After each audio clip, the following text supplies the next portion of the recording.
local fighting farmer. We like the local connections there. Coach, do you want to go ahead and wait for your guys? You want to go ahead and get this going? No, we can get this Great. going. I'm Great. sure, as you can hear back there, they're having a good time. So I'm not sure when they'll show up. That's okay. Go ahead. If you would have an opening statement, then we'll open it up to questions. You know, we just would like to start by saying we're extremely grateful. Like we said all along, we were excited to be here. We, this experience was really cool, not only from the standpoint do we have a couple guys that grew up right around here. It's always fun for the guys on our team to get to go play at home. But the experience that the Frisco Bowl put on Mr. Hunt and his family, not only the things that they do for this bowl game, for this area, for this sport, but just what they've done for football overall. To be a part of something that him and his family helped put together. This area right here is unbelievable. And, again, we're just very grateful to be invited to come here.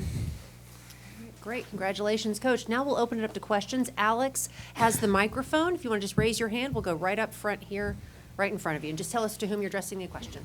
Taylon, that second half, I mean, you really just got things going with your legs, and you combined with Ashton. It was tough to stop. What changed for you in the second half, and, how confident were you towards the end?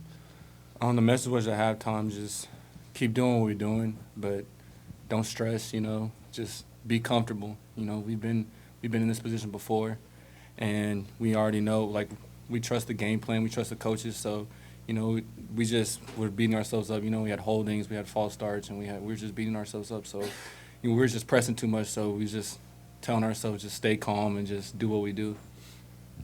Andy, it's kind of the same question, but what can you say about the second half and what this team did, and also just for guys like Zeke going out with a win like this and seeing them celebrate on the field? What's this mean to you? That's the most important thing, is just for our players. This is all about our players. When you get into this profession, there's a lot of hours that go into it. There's a lot of sacrifice, and if you ain't doing it for the young men that are involved, then you're going to burn out because you're not doing it for the right reasons. And again, it's so gratifying to be able to see these guys celebrate. It's hard to leave the locker room right now, being around the guys, just because they deserve this. But like we just told them, there's so many great young men in there. How cool this is, how big of an achievement this is. There's such great young men in there that they're going to do even better things in their life, for the ones that are moving on. And, going back to the game, there were things that we knew that we can do better at halftime. We started to do them better late, in the first half there. We won the 2-minute drill, which is always big momentum for us, okay? So then, we're able to flip around in the locker room and build off that momentum. What are we going to do offensively? We identified some formations. Our offensive staff identified some formation where we can keep leverage on the fronts we were getting, then obviously be able to put Taylon in some positions to take advantage of the space on the perimeter, whether it was with his legs or with his arm and getting the ball out there. And, we defensively, again, we were resilient. We came into the game with not a ton of depth at certain positions due to injury, and it was awesome to see how certain guys stepped up, and Zeke's a big part of that. I mean, he leads that defense. He's right in the middle of it. I don't know. I didn't get to see the final stat sheet, but I think they ran the ball a lot tonight, and he was in the middle of all those fits, and he had a big-time play with that interception, early on in the game. Over here to the right, please. Alex Plink, FI 360. Zeke, you guys needed, at the end of the game, a couple of stops. They had a couple of possessions opportunities, and you guys bared down. What can you say about the defense stepping up at the end of the game? Man, we talk about it all year, man. Just being resilient, staying in the fight on the defensive side, man. No matter what the situations go on, good or bad, we always got to stay neutral. And for us to just keep playing our game on the defensive side, because we know when we do that, we can be unstoppable. So. Steve Helwick, SB Nation. Hi, Taylon. Early in the third quarter, it seemed like Ashton started to get a few breakaway runs. How do you think that really got your offense going, and you also helped you in the mobility department? We have a big emphasis on just getting the drive started. just making positive plays, even though it might be 3 or 4 yards.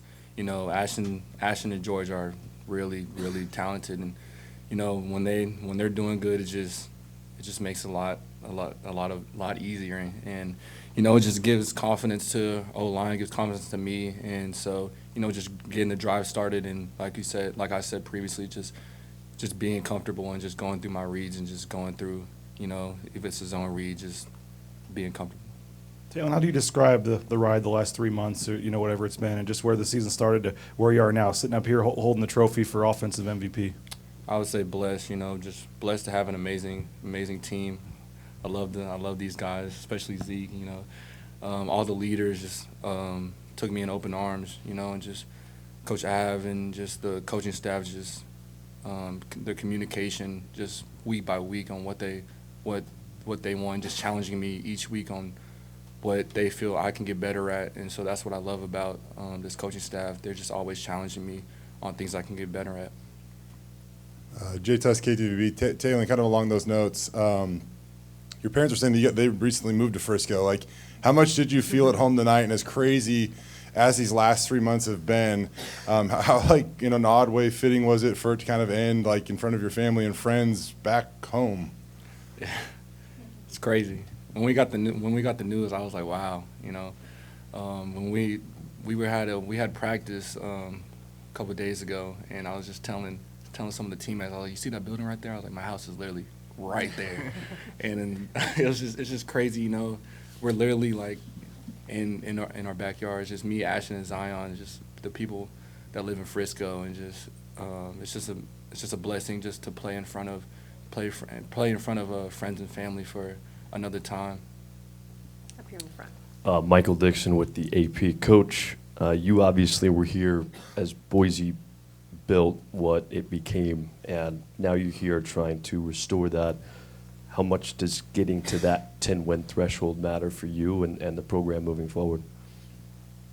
Yeah, I mean, the standards at Boise State are extremely high, and that's why we're here. You know, being a part of the early years in building that, you know, shoot, when you really think about it, Boise State, you know, hasn't been a Division I program per se as long as maybe some of the traditional powers, but to be able to establish a foundation in the threshold of college football and, you know, to be a part of something like that as a player and as a assistant coach, a coordinator, and to be in the role we're in now, we're just blessed.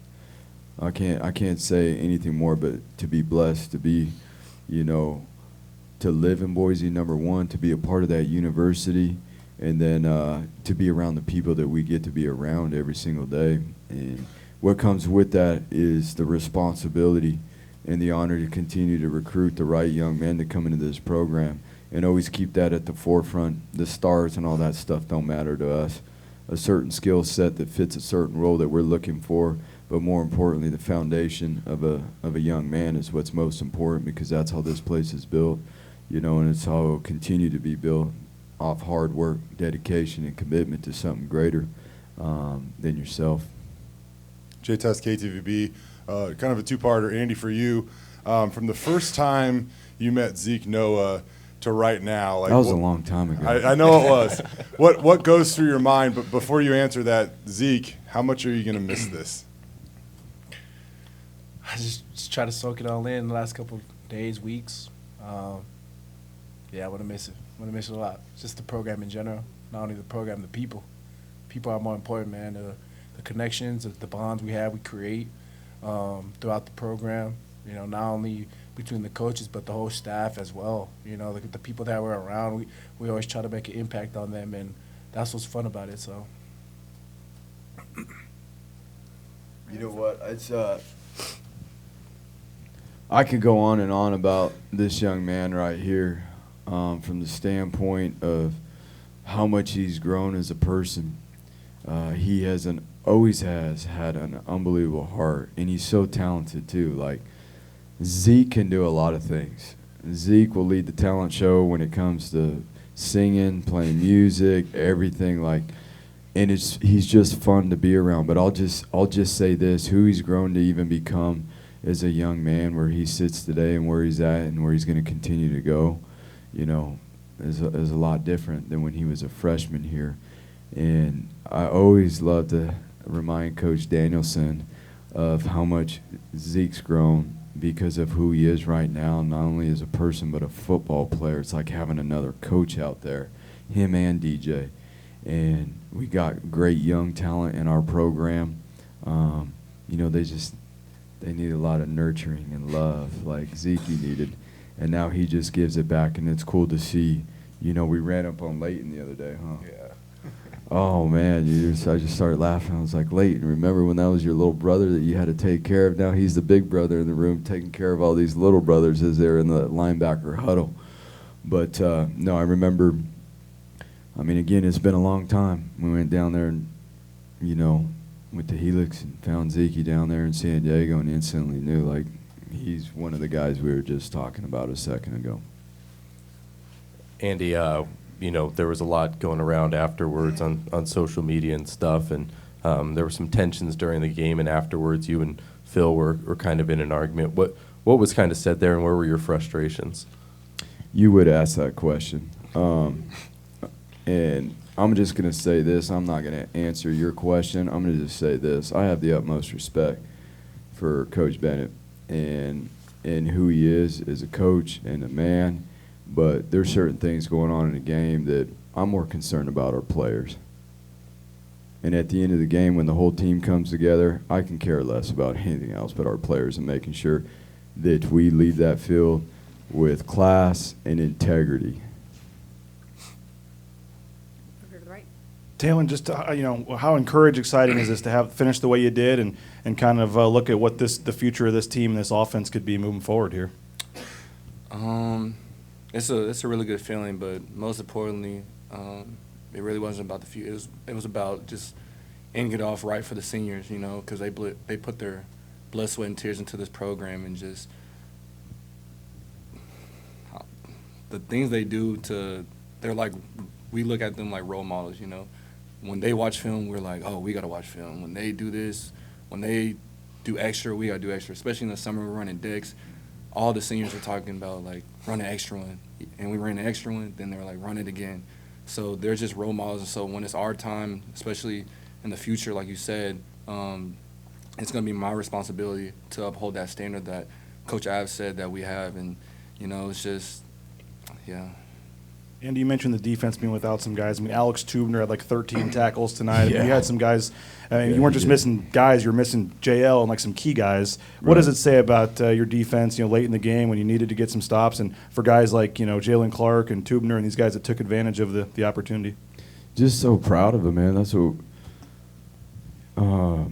Over the course of the year, you know, it's a long season, and to see these guys grow and step up, and you know what, BJ, some of these guys played their best football of the season last night, tonight, and shoot, I think at halftime I was looking at some numbers, and I think Tubes was already like at 8 or 9 tackles, you know, and had some key pass breakups too, you know, covering some wide receivers that have been really productive. So it was awesome to see JC be able to come up and make a big time play, and then, you know, get the return yards on that interception. There's numerous guys that stepped up, you know, through the course of the last 3 weeks. Scott went from playing D tackle to playing defensive end because we were light, and shoot, Scotty he's been super impressive, you know, playing as a defensive end as well. You know, Shea Oladipo jumping in because Ty and JL had some ankle things that we just couldn't get them ready to go. And so seeing Tubes and Shea jump in there and play and to see what they were capable of doing is obviously very, very exciting, you know, as we move forward in the future. And again, Rod stepped up. You know, Rod was limited in practice, really, like up till Tuesday. You know, Tuesday or Wednesday, and so for Rod to be mature enough to handle himself and get the mental reps he needed, and to be able to then jump in there, and the training staff do a really good job, and then Rod ends up having a really, really good game. So when we were talking about this was a big deal to our players, and they were excited about it. You know, we don't talk about that stuff through the course of it because we don't want it to be a disadvantage to us, but the things that our players did to prepare for this game. It was pretty cool to see. And to handle, you know, some of these guys haven't been to a bowl game in a while. It's different when you leave and go on the road for 4 or 5 days, and the maturity it takes to handle the process and then still have fun in the windows you get. You know, again, we're just really, really proud of the guys and the staff. Taylor, excuse me, you've proven that you can climb a pretty steep learning curve over the last few months. Are you excited for a day off maybe, and what are you going to do with a day off? That's a good question. Yeah, I'm excited for a day off, but you know, it's just going to reflect on this year and just the crazy year that this has been, and just the ups and the downs, and you know, just take everything in, and you know, just learn from everything. That's my biggest thing. That was my main thing this year. Just learn and grow. So you know, just got the big win, and just take it into the off season. And you know, I still have a lot to grow. And Coach Cutter reminds me all the time. So He'll take like 3 days off and then be back on the Yeah. field with all these guys around here. Though he won't be able to sit around long. That's who he is. He'll be sending us videos of him throwing with Ashton and some of these other guys around here soon. Huh? Yeah, You can already see how definitely. that's going. Definitely. I'll be surprised if Trell and Ashton and Eric don't text me after 3 days, talking about let's go to Louisville and throw. I'll be surprised if they didn't do that. So it's all, especially all of us just being in the same areas. It's a blessing. Anything else? Anything else in the room? Anyone via Zoom? I saw Jake Slower's hand raised earlier. He's gone. Anybody else? All right. Gentlemen, congratulations again. Thank you. Great way to go into the holidays. Thank you. Thank Great you. job. Thank you for having us. It was Yeah. awesome experience. Love to hear that. We Merry enjoyed that. Christmas. Merry Christmas Made to all it a y'all. great experience.